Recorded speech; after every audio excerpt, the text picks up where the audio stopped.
আপনিও কি একটা স্মার্টফোন কেনার চিন্তা ভাবনা করছেন, কিন্তু আপনার বাজেট মাত্র 10,000 টাকার আশেপাশে? তাহলে চিন্তার কোনো কারণ নেই। এই ভিডিওতে আমি আপনাদের জন্য নিয়ে এসেছি 10,000 টাকা প্রাইস পয়েন্টের আশেপাশে সেরা 3টি স্মার্টফোন। ভিডিওটিতে দেখানো প্রতিটি স্মার্টফোনে ভালো পারফরমেন্স, ক্যামেরা, ডিসপ্লে, ব্যাটারি রয়েছে। প্রতিটি স্মার্টফোনগুলোই তার নিজ নিজ প্রাইস পয়েন্ট থেকে সেরা, তাই ভিডিওটি স্কিপ করে বা টেনে দেখার ভুলেও করবেন না। আমাদের লিস্টে প্রথম যে স্মার্টফোনটি রয়েছে সেটি হচ্ছে আইটেলের পক্ষ থেকে আইটেল পাওয়ার 70। ফোনটির বডি ফ্রেমে রয়েছে প্লাস্টিক। ফোনটির থিকনেস হচ্ছে 7.9 মিলিমিটার। ফোনটিতে রয়েছে IP54 রেটিং। ফোনটির ওজন 192 গ্রাম। এই প্রাইস পয়েন্টে ওভারঅল ফোনটার ডিজাইন এবং লুকস অসাধারণ। ফোনটিতে রয়েছে মিডিয়াটেকের রিসেন্ট টাইমে লঞ্চ করা মিডিয়াটেক হেলিও G50 আলটিমেট। এই চিপসেটটি দিয়ে আপনারা ইউটিউব, ফেসবুক ইত্যাদি সোশ্যাল মিডিয়া ভালোভাবে চালাতে পারবেন, কিন্তু ফোনটি দিয়ে আপনারা হেভি গেমিং করতে পারবেন না। ফোনটি দিয়ে আপনারা যেসব 2D গেম রয়েছে সেগুলো স্মুথলি খেলতে পারবেন। ওভারঅল ফোনটার পারফরমেন্স খুব ভালোও না, খুব খারাপও না। ফোনটির পিছনে রয়েছে 13 মেগাপিক্সেলের ক্যামেরা এবং সামনে রয়েছে 8 মেগাপিক্সেলের একটি ক্যামেরা। বাজেট অনুযায়ী এই ক্যামেরা দিয়ে আপনারা ভালো মানের ফটোগ্রাফি করতে পারবেন। দুই দিকে আপনারা 1080p 30fps এ ভিডিও রেকর্ড করতে পারবেন। ফোনটির ব্যাটারিতে রয়েছে 6000 mAh এর ব্যাটারি এবং 18 ওয়াটের ফাস্ট চার্জিং। এই ফোনটার 6128 ভেরিয়েন্টের দাম 10,990 টাকা।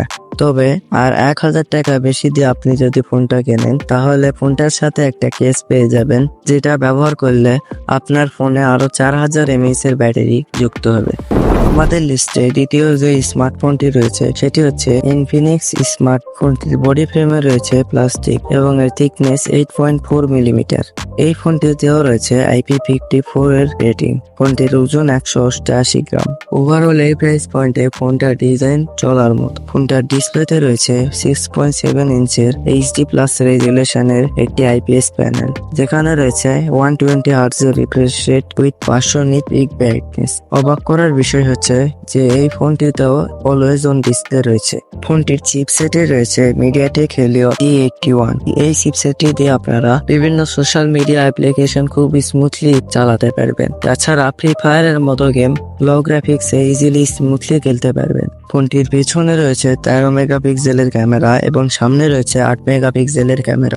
বাজেট অনুযায়ী এই ক্যামেরা দিয়ে আপনারা ভালো মানের ফটোগ্রাফি করতে পারবেন। দুই দিকে আপনারা 1080p 30fps এ ভিডিও রেকর্ড করতে পারবেন। ফোনটির ব্যাটারিতে রয়েছে 5000 mAh এর ব্যাটারি এবং 10 ওয়াটের চার্জার। ফোনটির 364GB ভেরিয়েন্টের দাম 9,999 টাকা। এরপর আমাদের লিস্টে সর্বপ্রথমে যে স্মার্টফোনটি রয়েছে সেটি হচ্ছে টেকনো স্পার্ক গো 1। ফোনটির বডি ফ্রেমে রয়েছে প্লাস্টিক। এছাড়া এই ফোনটিতেও IP54 এর রেটিং রয়েছে। ওভারঅল এই ফোনটির ডিজাইন আমার কাছে খুবই ভালো লেগেছে, বিশেষ করে এই ফোনটা দেখতে কিছুটা আইফোনের মতো। ফোনটির ডিসপ্লেতে রয়েছে 6.67 ইঞ্চের HD প্লাস রেজুলেশনের একটি IPS LCD প্যানেল, যেখানে রয়েছে 120 Hz রিফ্রেশ রেট। ওভারঅল এই প্রাইস পয়েন্টে ডিসপ্লেটা সেরার কাতারেই থাকবে। ফোনটির পারফরমেন্সে রয়েছে UniSoC T615। এই চিপসেটটি দিয়েও আপনারা বিভিন্ন সোশ্যাল মিডিয়া অ্যাপ্লিকেশন ভালোভাবে রান করতে পারবেন। তাছাড়া ফ্রি ফায়ারের মতো গেম লো গ্রাফিক্সে স্মুথলি খেলতে পারবেন। ফোনটির পেছনে রয়েছে 13 মেগাপিক্সেলের মেইন ক্যামেরা এবং সামনে রয়েছে 8 মেগাপিক্সেলের সেলফি ক্যামেরা। বাজেট অনুযায়ী এই ক্যামেরা দিয়ে আপনারা ভালো মানের ফটোগ্রাফি করতে পারবেন। ফোনটির সামনে এবং পেছনে দুই দিকে 1080p 30fps এ ভিডিও রেকর্ড করা যায়। ফোনটির ব্যাটারিতে রয়েছে 5000 mAh এর একটি ব্যাটারি এবং 15 ওয়াটের ফাস্ট চার্জার। ফোনটির 464GB ভেরিয়েন্টের দাম 10,999 টাকা। আপনি যদি এই পর্যন্ত ভিডিওটা দেখে থাকেন এবং এই 3টি স্মার্টফোনের মধ্যে যে কোনো একটি পারচেস করেন তাহলে আপনি ঠকবেন না। তো ভিডিওটি এখানে শেষ করছি। ইনশাআল্লাহ দেখা হবে নতুন কোনো ভিডিও।